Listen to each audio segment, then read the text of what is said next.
well, because of our literary magazine, Canto Review of the Arts, we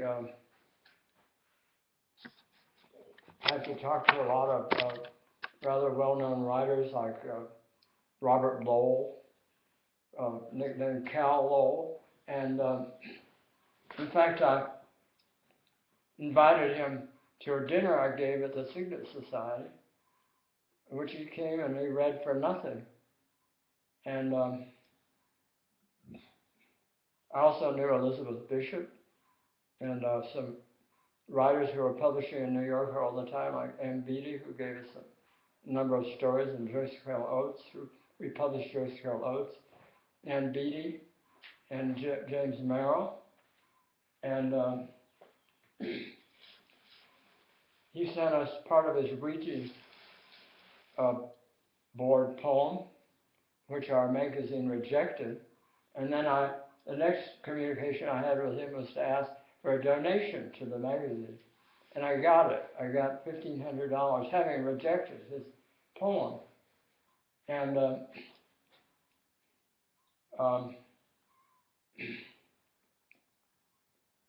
Elizabeth Bishop was very difficult to talk to. I mean, I met her through William Alfred, and he was a great friend of Faye Dunaway. And we published one of his plays in the magazine, in Canto. In fact, there's a copy of Canto right there. I can show it. It's out. It was out on the top of that bookcase. It has a beautiful cover.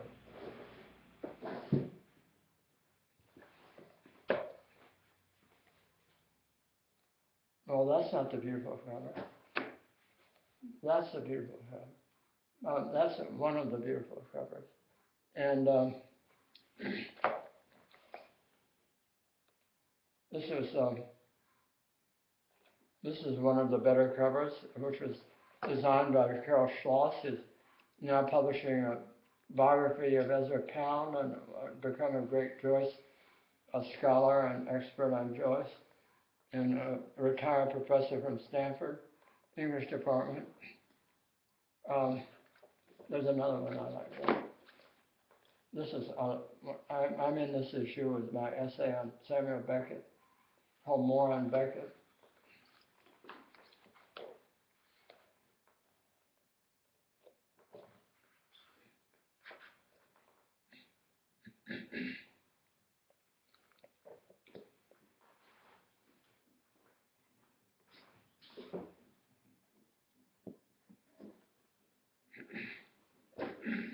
Didn't you used to call up Noam Chomsky and have phone calls late at night with him? My friend George Siegel was a great friend of Noam's.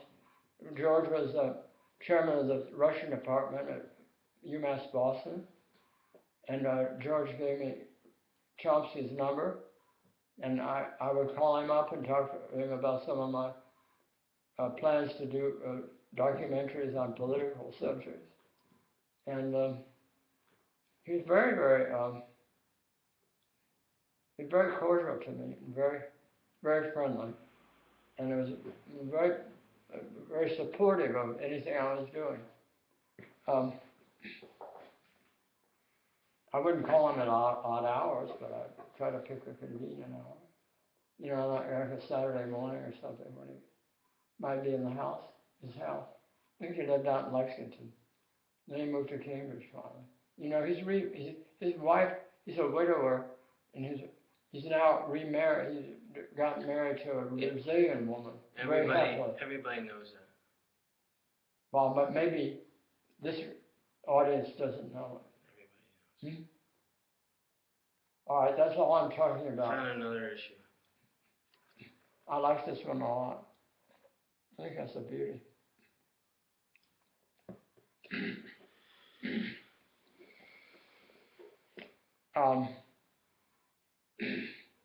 Then I call up, we had a party at a beauty salon where a friend Fran Morris had an exhibit of her paintings, oil paintings, landscapes, and so on.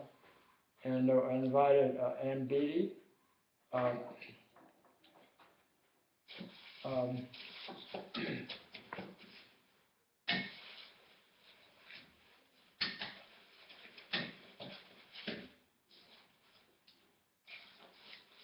Anne Bernays' husband, who's a biographer of Mark Twain, and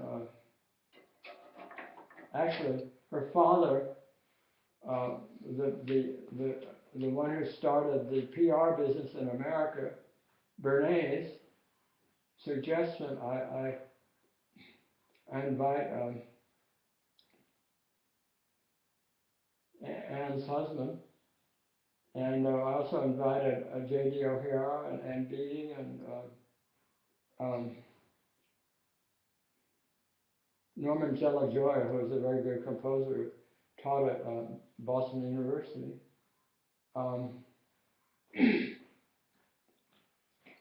We had another party with Kim O'Brien.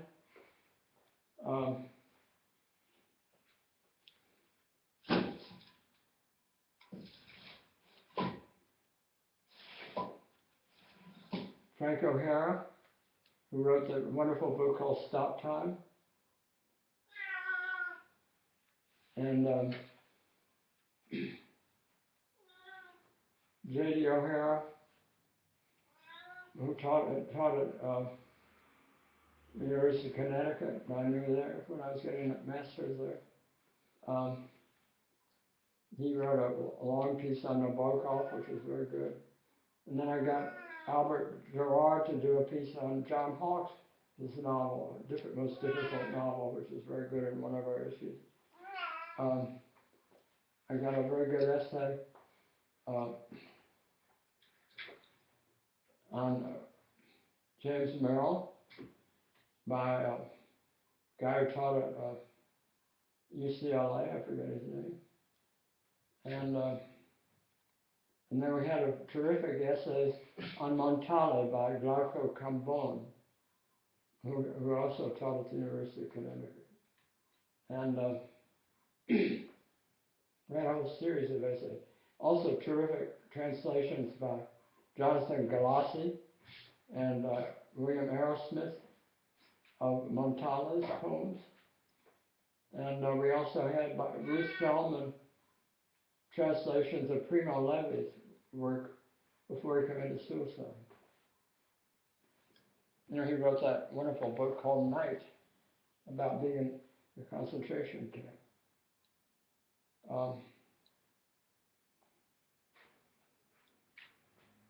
Those are some of the most famous people I was in touch with.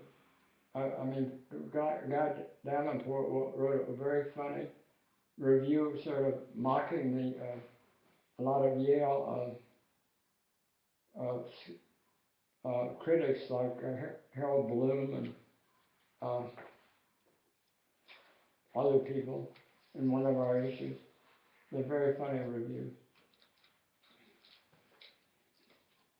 We also published a critic named Flint who lived in Cambridge on an Italian poet, I think it was Foscolo.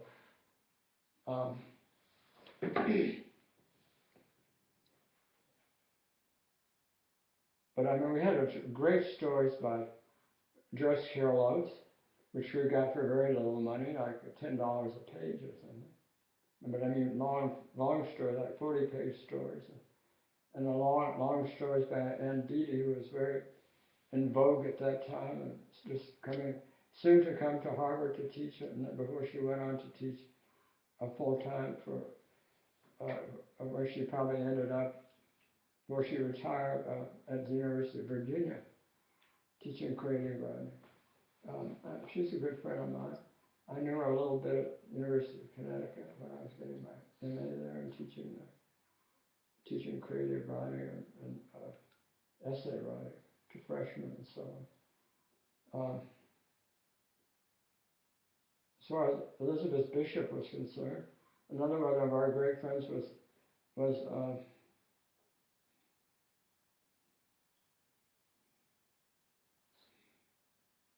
Philip Roth, who had started Partisan Review, and then was later taken over by Richard Poirier. and and then Philip Roth taught at Brandeis. Some friends of mine, Carol Schloss and Jan Schreiber, got their PhD with him, and under him, and Pat was a very close friend of his, my wife Pat, and Pat Goodhart, and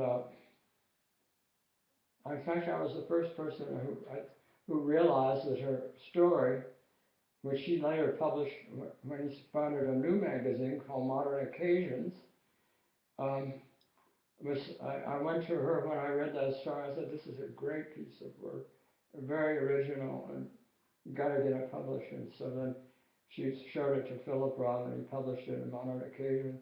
And then the Harvard Advocate also published a chapter of her novel, The Translator, called Cousins, a very funny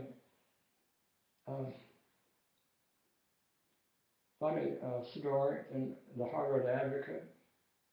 And also she published a part of a story in the Boston Review, which was edited by Juan Alonso. And this was sort of the heyday of Boston. There were a lot of interesting writers around besides Elizabeth Bishop. There was a writer who committed suicide, who was very famous. And then Robert Lowell was in town, and he'd been teaching at Boston University, but then he was teaching at Harvard, creative writing, and Elizabeth Bishop was teaching the poetry seminar at Harvard, and she was living down on Lewis Wharf. In fact, Pat helped decorate her apartment on Lewis Wharf, and she would come to dinner and with Philip Roth. One night they were driving home back to Cambridge, and they got picked up by the police, and fortunately they didn't have breathalyzers or something like that, because they might have arrested Philip, because they had something to drink at our house. But I mean, I found Elizabeth Bishop almost impossible to talk to. I'd met her at William Alfred's, and I admired her so much. I loved her poem Man Moth and the Fish House, and many of her other poems. And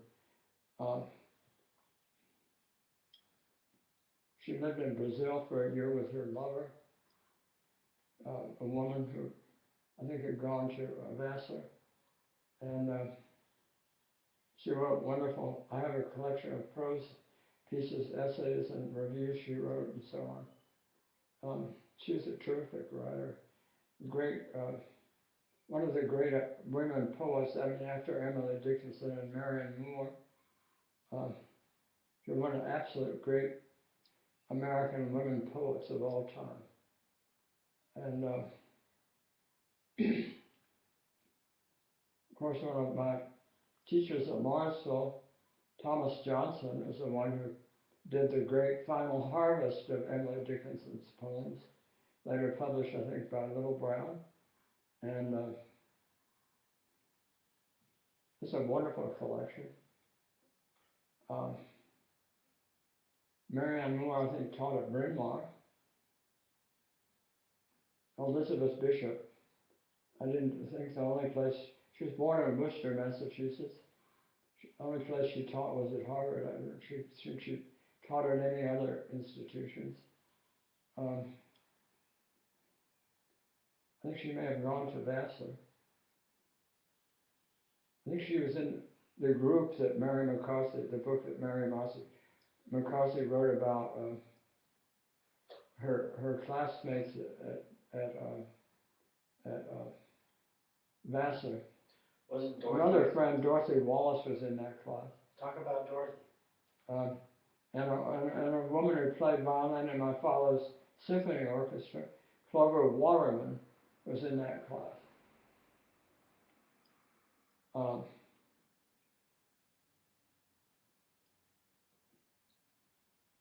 But I mean, Cambridge is an interesting city. I mean, we had R.P. Blackmer, who was probably one of the greatest literary critics ever produced in America, who later taught at Princeton.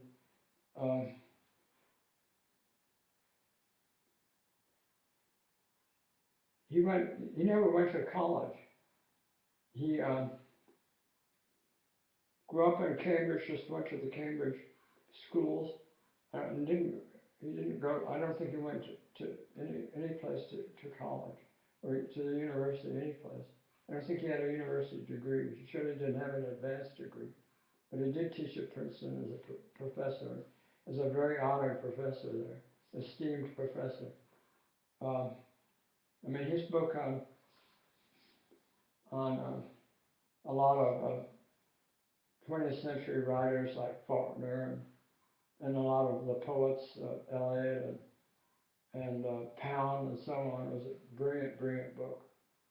And all his work is brilliant.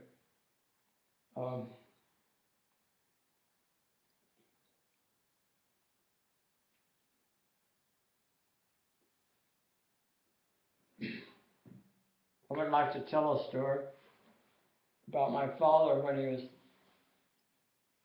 while he was in the Chicago Symphony, and had 25 flute students, and also taught beginning harmony at Northwestern, and the conductor of the chamber orchestra there, a student orchestra. He graduated from high school at 17 in Argos, Indiana, and his sister had gone to Northwestern, using the advantage of the ministerial dispensation, which meant that 40% of the tuition at Northwestern could be deducted, and that's how my father went to Northwestern. He worked his way through working in the lumber yard, get up at 4:30 in the morning and drive a bakery truck, and worked in the lumber yard during the summer. And his mother would make him sandwiches, and he'd drink about 4 quarts of milk, and got very strong. And during the World's Fair, the Chicago World's Fair, many famous European composers were invited by Frederick Stock, the conductor of the Chicago Symphony, to have their works played, like Prokofiev, Bartok, Rachmaninoff, Schoenberg, Stravinsky. My father had lunch at his eating club, which was the Cliff Dwellers on top of Orchestra Hall, now in another location. Chicago has changed a lot since those days. One day he invited Stravinsky to lunch. He used to eat lunch with Frank Lloyd Wright and Louis Sullivan, the great architects. And Bartok? Well, he had spent about 6 hours with Bartok one day when Bartok had come to Chicago and was having some of his chamber music played by the members of the Chicago Symphony. And then the next year, my father had about 10 of his works played by the best players in the orchestra. Who did he spend time with in Vienna when he was younger? He studied classical harmony with Arnold Schoenberg, composition with Franz Schmidt, who wrote 4 wonderful symphonies. And anyway, he'd have to get up really early and be at rehearsal for the concerts in the Grant Park during the World's Fair, be downtown by 7:30, You're talking about that later when he was in Chicago as second flutist? That's right. So he'd be downtown for the rehearsal at 7:30 in the morning. They gave their concerts in a shell in Grant Park, one of those sort of shell-shaped structures out of steel, or probably stainless steel. And so after the rehearsal was over, he'd go back and wait for the concert. It would be about a 3-hour wait, and work on his first symphony. It took him 3 years to write it. I mean, he had 25 flute students, was teaching classes at Northwestern, conducting the chamber orchestra there, and going to rehearsals every day downtown and playing symphony concerts at night. And so he had several jobs, and as he always did. I mean, he not only taught classes at the University of Tennessee, where he started the Fine Arts Department in 1947, and art and music. He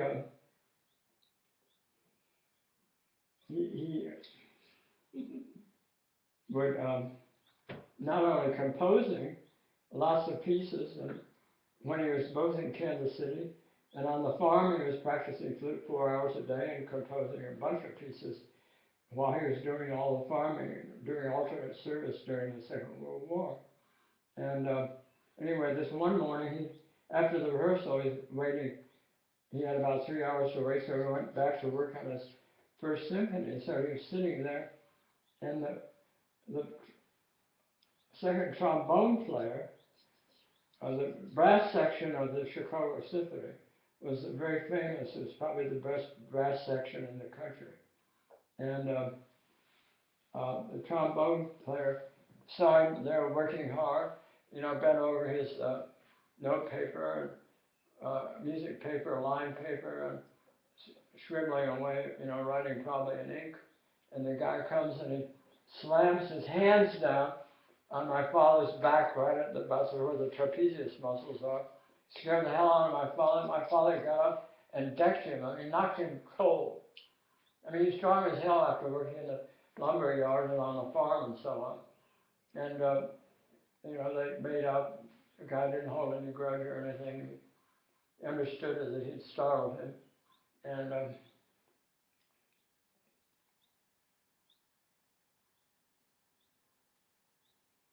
that's when, that was the time that Prokofiev spent 5 hours going over the score of his first symphony and made a suggestion, a recommendation for a change. And I don't know what the change was. It's too bad I don't have that information anymore, but I would have loved to have known what it was and be able to point out where it was in the score. But it was just a great experience for my father. I mean, for Prokofiev to spend that amount of time, and this was after, I think, his fourth symphony. This is before he wrote his fifth symphony. I've always had this theory that my father's, I find the fifth symphony of Prokofiev far superior to his fourth symphony. There are many other pieces I love. I love his violin concertos, his piano concertos, and of course the classical symphony, his first symphony. And then there's of course the seventh symphony, which is terrific. But I've always had this theory that the time that Prokofiev spent with my father's first symphony, going over it measure by measure for 5 hours, may have had something to do with the effectiveness of this fifth symphony, which I think is an extraordinarily beautiful work. And my father, of course, must have played there are a lot of flute solos in that symphony, which my father obviously played when they performed it, so he knew that symphony well. And there's also a beautiful flute solo in his first symphony, right in the first movement. And also it ends the slow movement, which has this chorale in it, brass chorale, and then ends with a canon, which he actually took from his suite for two flutes.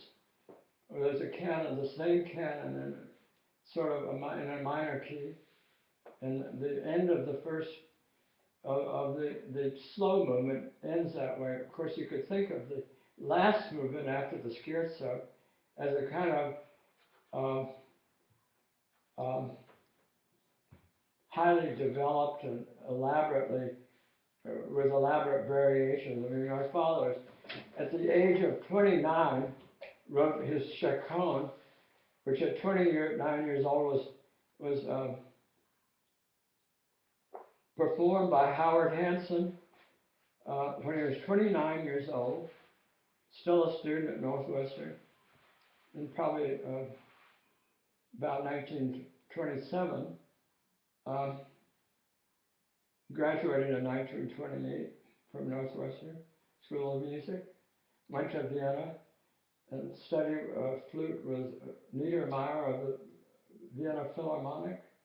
And I mean, one day he was taken up for a kind of musical by his flute teacher to the house of Ludwig Wittgenstein in Vienna, which Wittgenstein himself has designed for his sister. And in walks Maurice Ravel, and he got to shake his hand. And then Wittgenstein himself walked in, dressed in a kind of open broadcloth shirt and a sport coat. And it was a casual sort of a soiree after dinner, after the little music hall they'd had with flute and some other instruments. I don't know what they played at the Wittgenstein residence, but this is where he met Ludwig Wittgenstein, and who was the greatest philosopher of the 20th century in a lot of people's mind, especially with his the great book he wrote, The Philosophical Investigations, after the Tractatus Philosophico-Logicus. And then my father used to go and have tea with him, and they talk about music, because Wittgenstein was very interested, and I think he wanted to be a conductor at one point. He was probably a pretty good musician. Of course, his brother Paul had lost an arm in the First World War. Some of those great piano concertos for left hand were written for him because he'd lost an arm in the war. Wittgenstein was also in the First World War, fighting for Germany.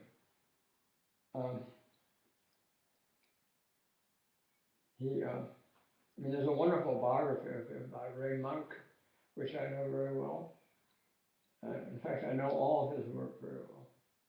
Some of the works are very, very difficult, such as the Grammar of Mathematics, which is based on Gottlieb Frege's work. And actually, I did a course to get my master's degree in English at UConn. I had to take a course in linguistics, and what I took was from George Hempel, which was mathematical linguistics based on the work of Gottlieb Frege. It was a course I got an A, I think an A+, and I loved that course. It was a wonderful course, and you know, not as hard as a lot of linguistics courses could have been. I used my novella Sister as in place of an MA thesis to get my degree, and I taught freshman English for 2 years. That's where I learned how to teach freshman English and expository writing and so on, which I taught 7 years at Harvard, and also creative writing.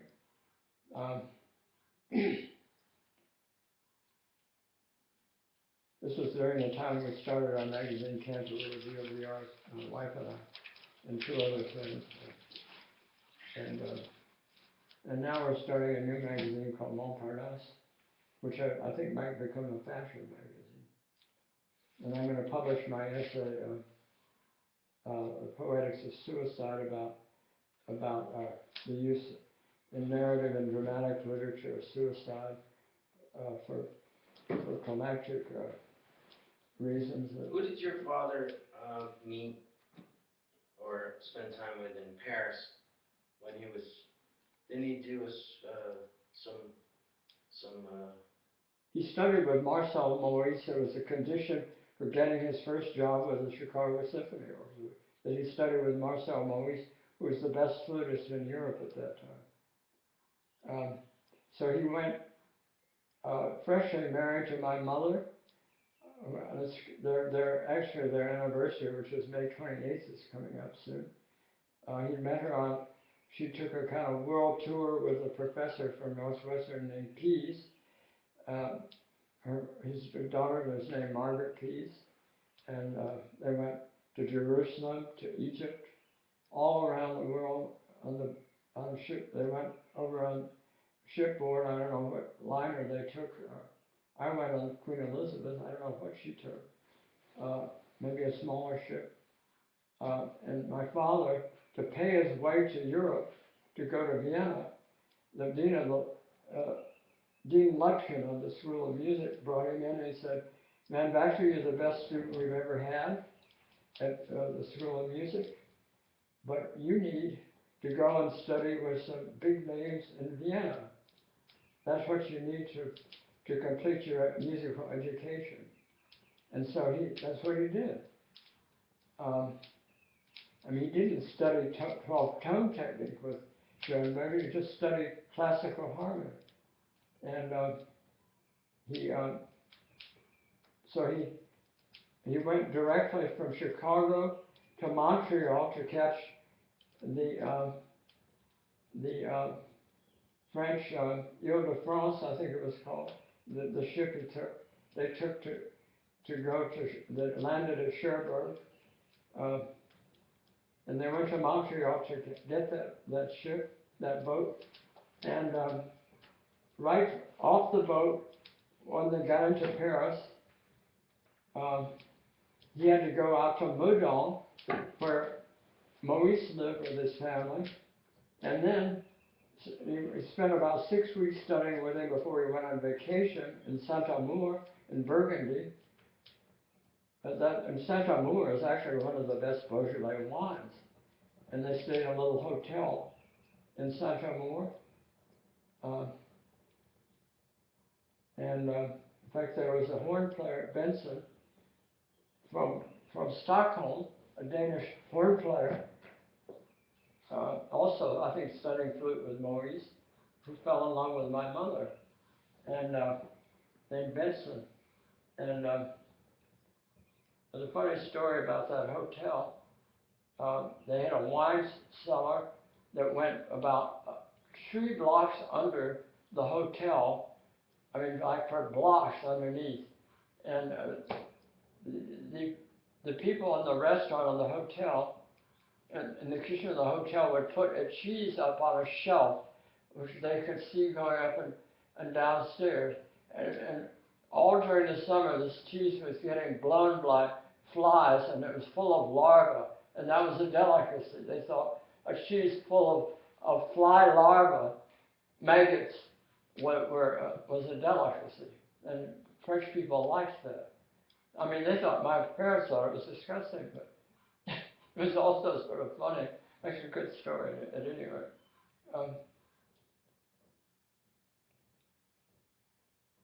My father had a repertoire of about 50 jokes, and I think in another YouTube video, I talked about the fact that he was Man of the Year for the Rotary Club and the Kiwanis Club in Knoxville 3 years in a row, and got their Man of the Year award.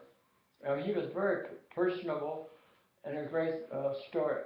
Loved to tell jokes. He must have had a repertoire of about 50 dirty jokes, and he could tell them well. He's a totally charming personality. I mean, he's a real personality kid. He's about 6 foot tall, and blonde and blue-eyed, and handsome. And women could take their hands off him, much to my mother's chagrin, and mine also. However,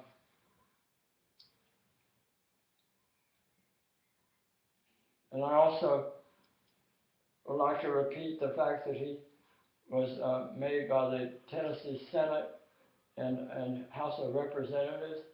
He was made composer laureate for a lifetime award, composer laureate of the state of Tennessee, and then the fact that many of the greatest Grand Ole Opry stars like Johnny Cash were also, they're also composers of songs, of country and western songs. And some of the great banjo players like Earl Scruggs and others. the Carter sisters. I think Johnny Cash was married to one of them. Uh, were,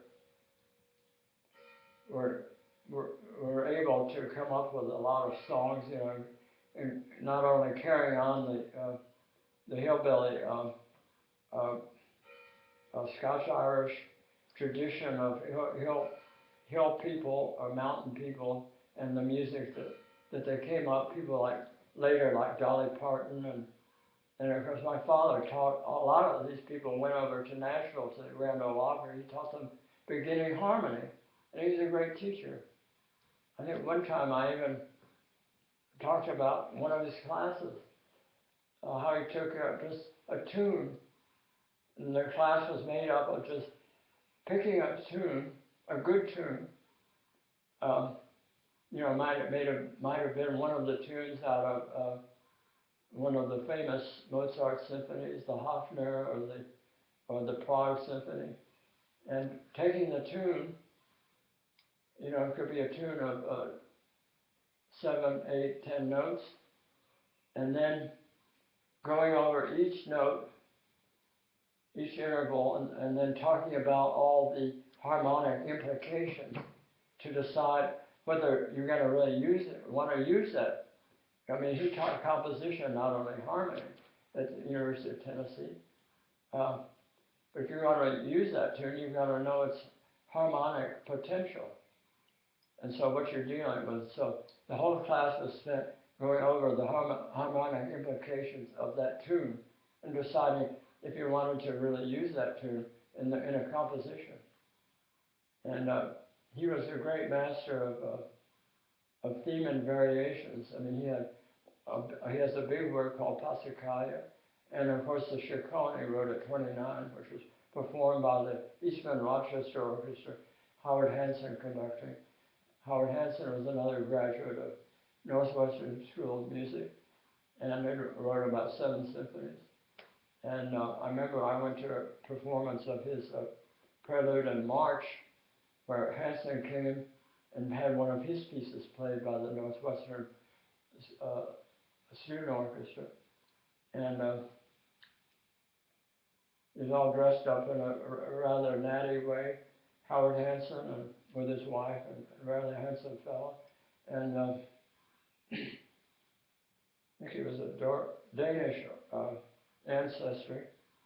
And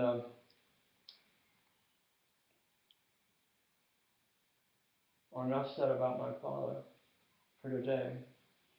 Thank you for your patience. Trying to fill in this profile of my father.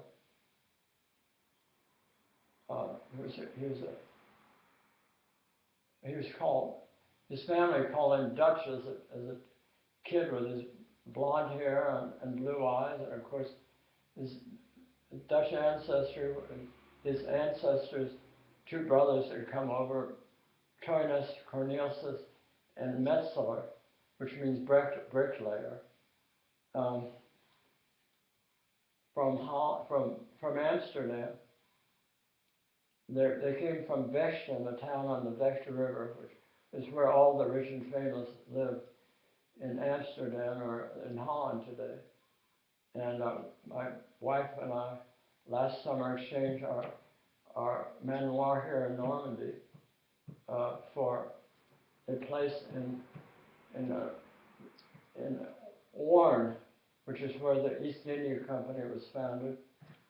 And our address was 374 Apple Haven, which means Apple Harbor. And we had just a great time there and really got to know him. I began to wonder, why did my ancestors ever leave this place? It's so wonderful. And of course, I'd love to spend my last days in Amsterdam, where the women are absolutely beautiful, blonde, and they all ride bicycles. They're all in great shape. And I met a lot of them and talked to them. I went on long walks. I mean, 4 or 5 kilometer walks with my wife this last summer, and very good for my walking. Now I try to do 14, 15 times or more around the house a day. After my strokes, I had to learn to walk like a child again. And I'm trying to keep strong and healthy. Plan to live as long as I can. I've got longevity in my family. I don't know if I'll make it into my hundreds, but as long as I can. And I'm just writing a conclusion to my first novel, which I call Auto Portrait. I'm renaming it How We Got Rich. And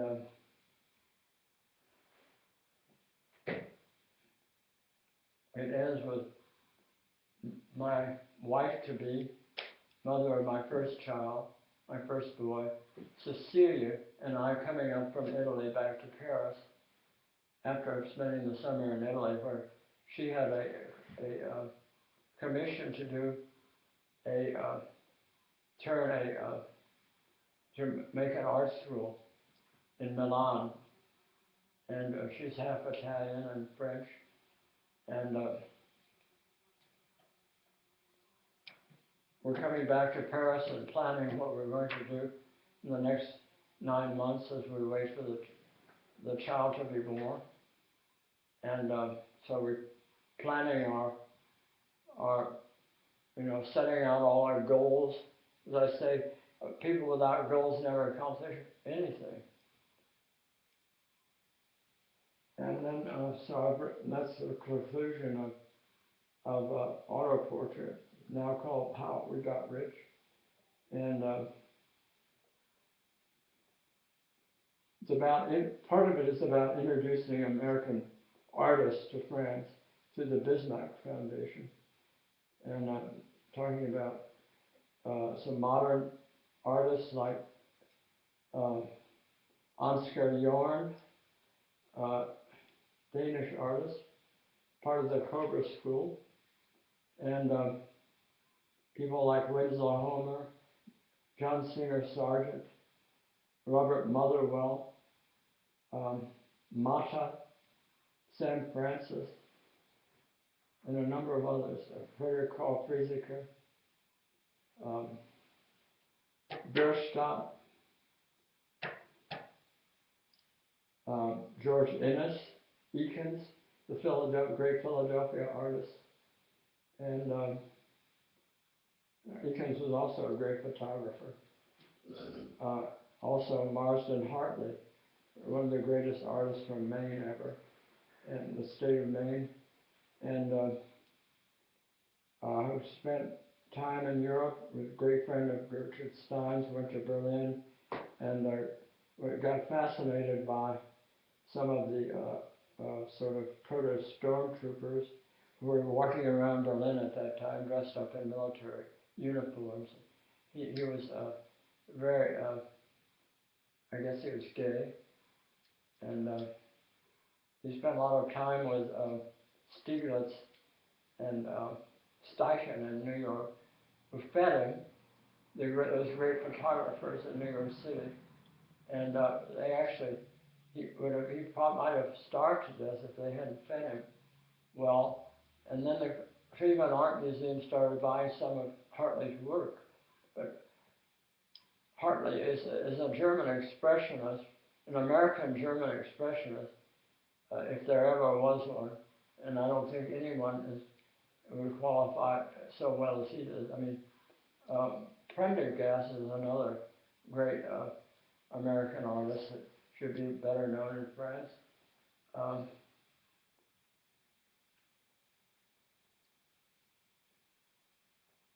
Charles Hawthorne, whose portraits of Portuguese fishermen on Nantucket were absolutely brilliant, with very dark backgrounds, like Rembrandt backgrounds to some of his portraits. And he's a wonderful, wonderful painter. And one of my great favorites is Thomas Hart Benton, whom I knew as a child, close friend of my father's. I was brought into his studio to see the great picture of Susanna and the Elders. His nude, the first nude I ever saw was brought in by his daughter Jessie, who was at Radcliffe when I was at Harvard, great friend of my wife Anita's, and basically the mother of my son's wife, Saskia.